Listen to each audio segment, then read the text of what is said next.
In this example, I'm going to go ahead and work through this separable differential equation and use this initial condition that's given to us in order to find a particular solution.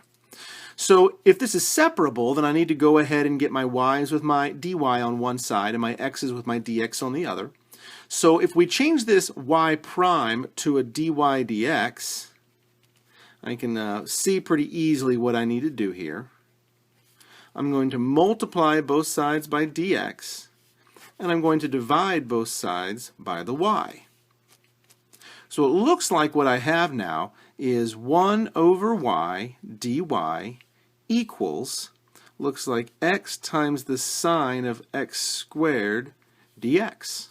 So I'm ready to integrate both sides of this equation. The left side is fairly straightforward. I'm just going to say it's the natural log of the absolute value of y.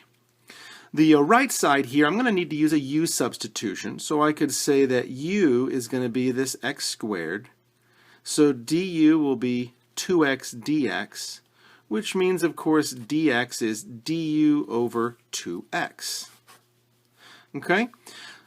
So let's put this all together. We have the integral of x times the sine of u, and then the dx there was du over 2x. Well, these x's will cancel, and maybe let's consider this 2 in the denominator as the constant of 1/2 that I can bring out here.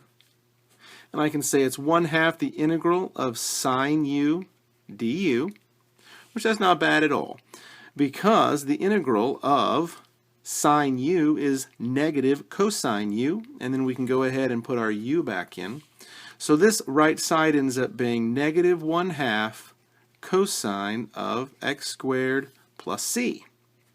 And again, here's our c, so I'm ready to plug in my initial condition information to find that value.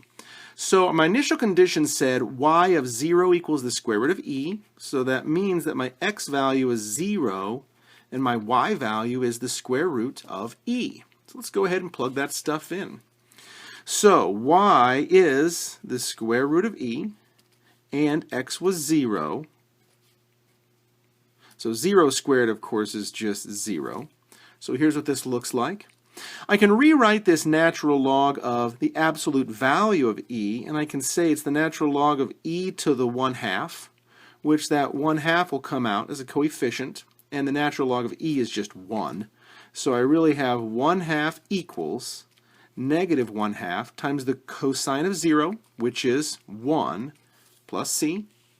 So let's go ahead and add 1/2 to both sides, and my value of c is pretty nice. It's 1. So let's go ahead now and plug that back in up here. So I know that the natural log of the absolute value of y equals negative 1/2 cosine of the square root, not square root, x squared, and then plus 1. Okay?